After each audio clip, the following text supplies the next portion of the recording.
Hi, I'm Melissa Rowe, and you're listening to Dollars, Diplomas, and Decisions, made possible by the Uncommon Individual Foundation and On Track Plus.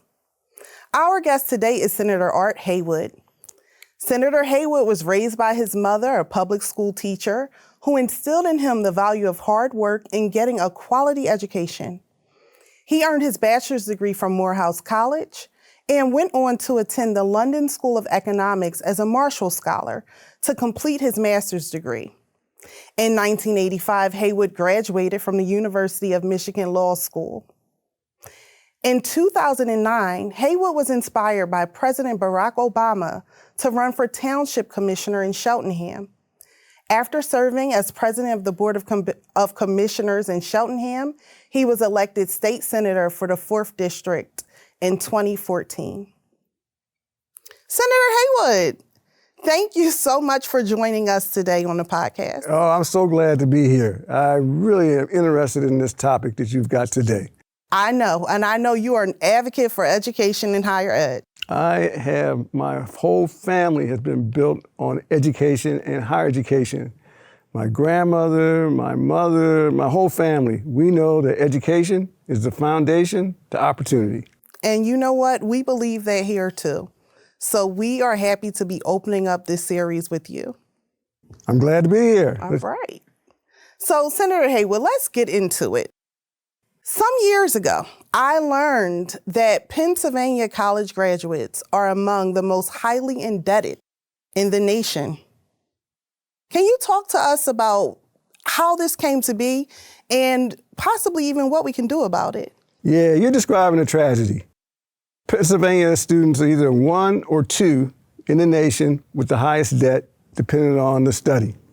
And there's a few reasons for that. Number one, we are 48th in public spending from the state government for higher education. So you got the family and then you got the state. And so when the state drops the ball, families got to pick it up. So and the main reason, I think there's 2 main reasons we're 48th or 49th, depending on the study. One, we have not made higher education a priority. Our state budget has more for incarceration than higher education. Wow. And it has had that for some time. Second, we have decided to keep taxes very low so the state doesn't have the money to put into higher education. And so we have low taxes, lower than the taxes of the states that surround us. We don't have graduated income tax, where the more you make, the more you pay. We don't have that. So we have less money coming in to support higher education.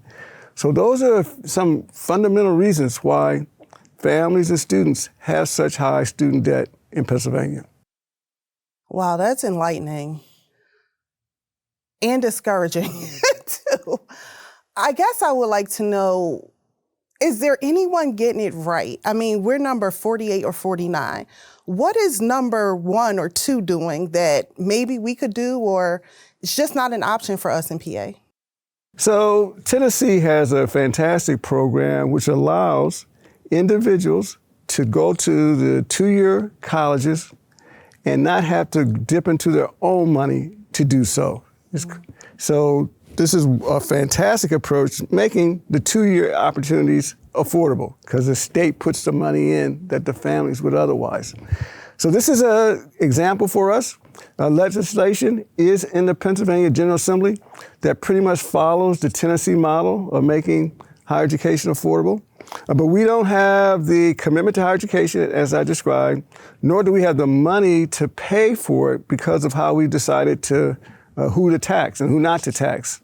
Now, the governor has a proposal to try to make higher education more affordable, and that's by providing higher grants to students, so it costs less, as well as combining the state universities and the community colleges together. There's some belief that we put those together, there may be some cost savings as well.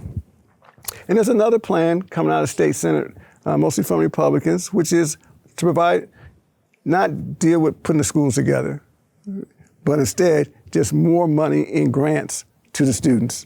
Okay. These student grants make a difference. Right now, I'm on the board of FIA, and FIA provides state grants. We just approved $5,700 for students. But if we got it to $10,000, that even makes it more affordable, right? So there are some directions in which we can go that I do believe would make it easier on families who are trying to send their children into higher education. That's good to know. You know, we're talking today in 2024, but there are projections that in 18 years, it might cost $500,000 to send a kid to college if we factor for about a 4% inflation rate. What should we as parents and voters be asking our legislators for to help decrease that burden on us? Yeah, no, I understand. And I have had 3 children go into higher education.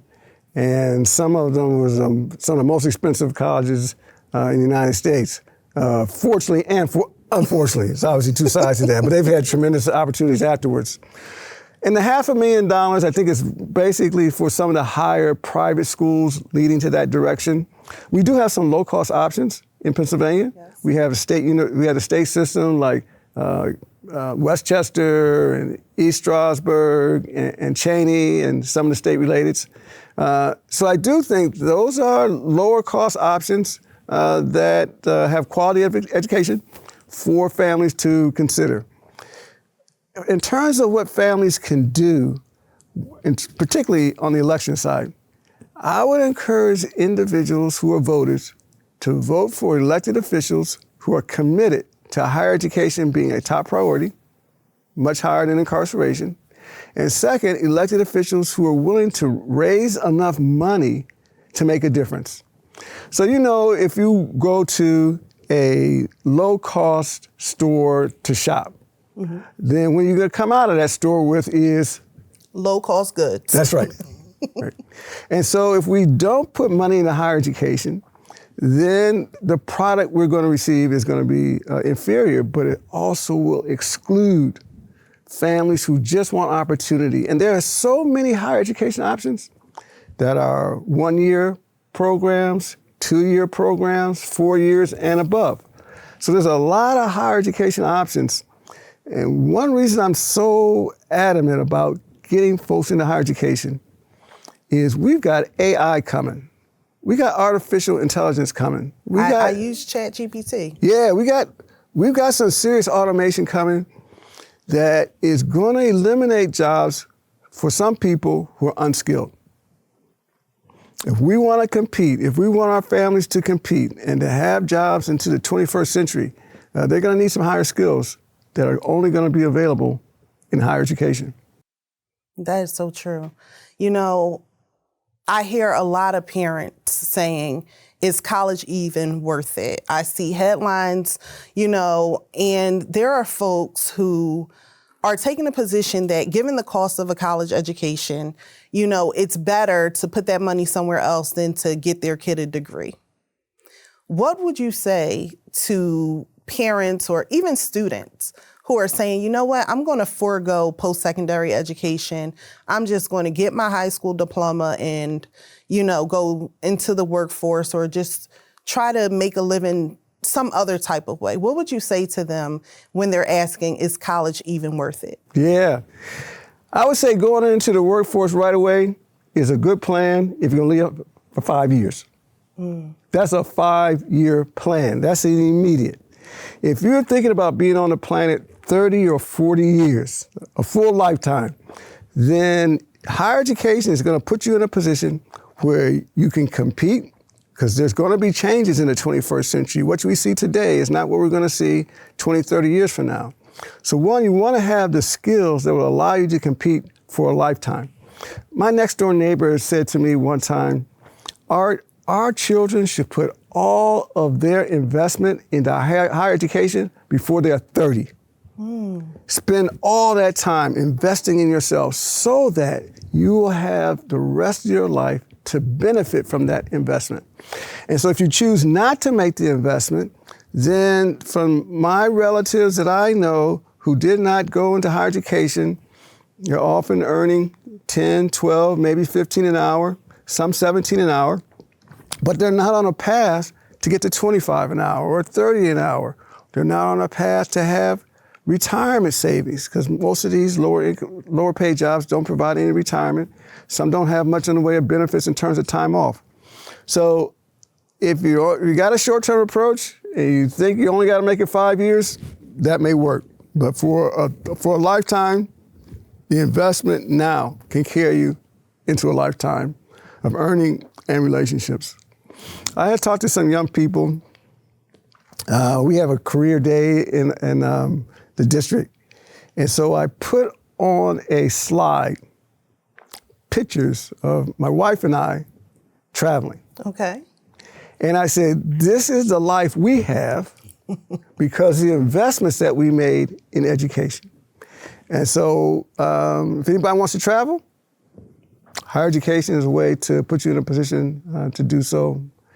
So the choice to me is very clear. There's some studies that say that there's $1 million more that you can make or more likely to make if you have higher education as opposed to just high school diploma.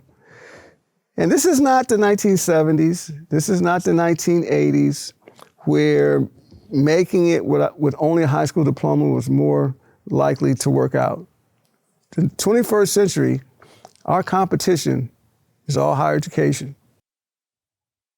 Yes, I know that statistic well. I share that with students all the time, right? What can you do with $1 million more, even if it's over the course of your lifetime?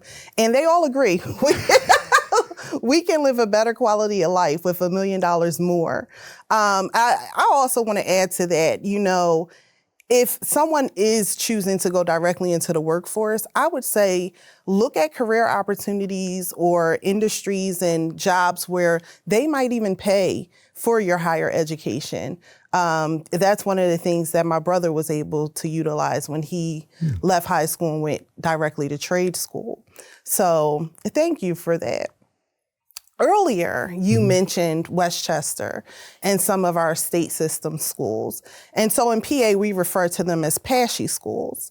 Well, your office has conducted a study and you've produced a report and a tour called Enough, because you found that there are some other far-reaching implications of going to some of the state schools. Will you talk with us about your Enough tour Certainly, report? yeah, no, I'm glad to. Thanks for asking. So I heard complaints from African-American students about their treatment at San Diego State universities in September of 2020. Okay. And we began to talk to more students to see if their complaints were widely shared. And they seem to be. So we made a number of proposals to the state system and the presidents of universities about changes that they could make to improve their schools. And they made some, like mandatory training for diversity. But we wanted to hear from more students. So in the course of 18 months, traveled 3,000 miles, went to every state university, met with over 100 students to hear what their actual experiences were. And so we produced a report. It's called the Enough Report on the students' experiences. It also includes how the universities are responding to the students, because most of the universities are doing something, maybe not enough, but they're all doing something to respond. So let me share two stories with you that might be helpful. Sure. Thank you. The first is a student who was a freshman at a school in Western Pennsylvania, African-American young woman who played soccer. First time away from home at that kind of extended time. She brought her favorite teddy bear, companion with her. And so she was just with the soccer team, as they kind of molded themselves, get the team spirit together. One day she looked for her teddy bear and could not find it. Shortly thereafter, she saw her teddy bear on social media. And sad to say, the teddy bear was being lynched. This was obviously devastating. And the students who told me the story cried during the time of retelling it. So the student eventually left the school and moved on. This was one of the worst examples of racial harassment that we heard, but we heard many stories of racial harassment on the tour. On the other hand, Indiana University of Pennsylvania had an experience where at a basketball game during Black History Month, the school decided to play the Negro national anthem, Lift Every Voice and Sing.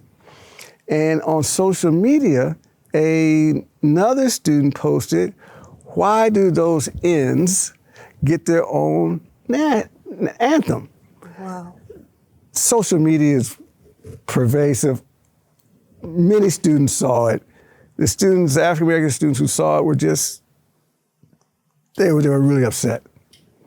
The school recognized the challenge and reached out to students with a range of trainings and grief relief, had a number of sessions. Teachers had sessions with students to try to manage it. And then they also talked with the student who was a perpetrator, and then that student decided to withdraw and move on. But they took it as a campus-wide challenge, a campus-wide response, and this was a significant way to respond to what was an entire school incident, not just facing the African-American students. So we've got both going on. So I would say for the state universities, A, they're aware of the challenge, and B, they're taking steps to address it. I can't say that for all of the universities across the country or in Pennsylvania. So I have been very thankful that the state universities have been willing to see it and doing what they can to address it. Though more needs to be done. Yeah. Well, I'm glad that they're picking up that mantle and that presidents are responding in such a way. Yes. Now, the presidents aren't all responding in the same way, but we are we're making sure that they realize what's got to be done and focus on these students, because this is not 1970, where the African-American population and the non-white population of the schools 2%, 3%. Now at the state universities, the Black and brown population is about 20%. And so if our students don't attend, then it will have a big impact on enrollment and obviously the financial well-being of these universities. So there's a lot at stake for the universities and obviously for our children. Absolutely. And even for, Philadelphia students just trying to get Philly kids a quality higher education, some of the universities that are located right here in Philadelphia aren't as affordable as our state universities. But there is a stark contrast between Philadelphia, the population of Philadelphia, and what it looks like in other parts of our state. And so we definitely want our students to feel safe when they are off at college so that they can focus on their studies. Yeah, 100%, because I'm a graduate of Morehouse College and, African-American male institution.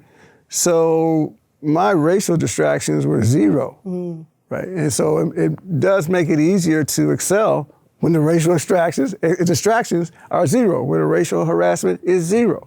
So these schools are making progress, though, so that all students feel comfortable, all students feel welcome, and I'm confident that as they continue in this direction, they can achieve that end. Thank you for that. So recently, the Supreme Court struck down affirmative action in college admissions. Will you speak to the potential impact of that decision, and particularly what it means for students of color? Yeah. So that was a devastating decision. African Americans have only had affirmative action for 50, 60 years. Before affirmative action, we had 200 years of enslavement, we had 100 years of segregation, and continued systemic discrimination. So for the court to now think there's anything like a level playing field after 200 years, 100 years of continued segregation is just a myth. It's a shame that they have fallen into that trap. In California, this is one of the states that ended affirmative action. Michigan ended it some time ago, but California initially had about a 50% decline in enrollment. Now, they have since made that up. Okay. That was the first hit. They've made it up. I see the impact primarily at the selective schools. Now, the state universities are not. Pretty much everybody gets admitted. And the second place is graduate and professional schools. Really? Because they're all selective, right? You apply to law school, that's selective. You apply to medical school, that's selective. You want to become a psychiatrist, that's selective. So almost all the graduate and professional schools are all selective. And so not having affirmative action as part of their conversation, I think has a long-term impact to decrease the number of Black and brown professionals. Now, I do want to share a dimension to this that I sometimes talk about. If we decrease the number of Black and brown professionals because access to higher education, particularly professional and graduate schools, what is also happening in our population is America is getting browner and browner. More and more Blacks, more and more browns, right? And the Census Bureau is just predicting this. So they're going to have an increasing number of folks, population-wise, but then their access to higher education, particularly graduate and professional schools, going down. Where is the leadership going to come from to keep our nation strong? Because we're going to need whoever's in this nation, Black, brown, white, whatever, we're going to have to make sure we got the most talent from all of these groups so we can compete with Europe and we can compete with China, so we can have a strong nation.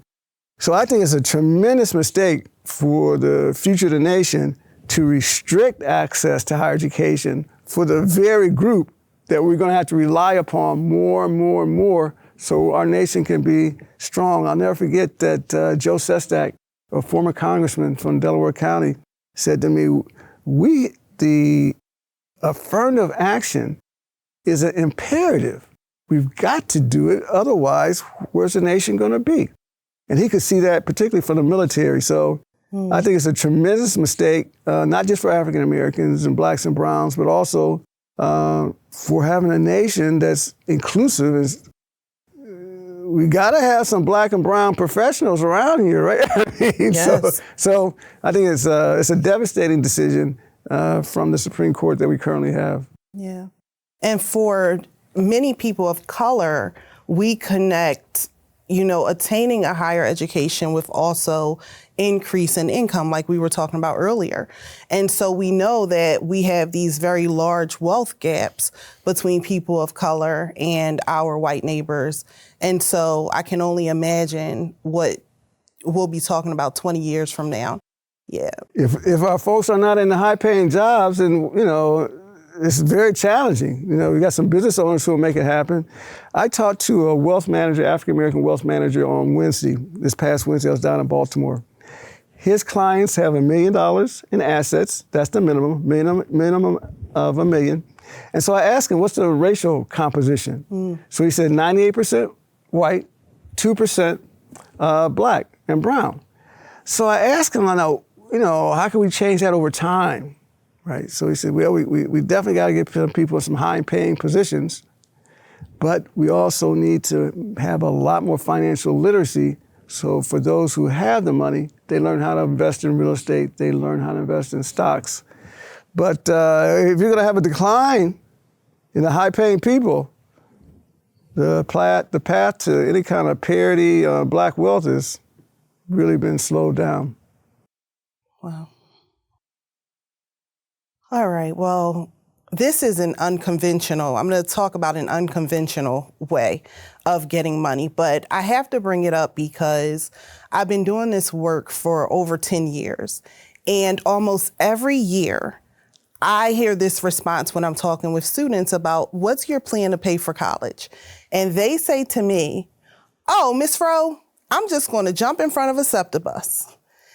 And so, while they say it jokingly, I do feel that anxiety that they have, right? This desperation that students have, especially when trying to help their parents navigate the high cost of college. What would you say to students and families who are really feeling desperate about where are they going to find the money to pay for college and why we don't want them jumping in front of buses for a lawsuit?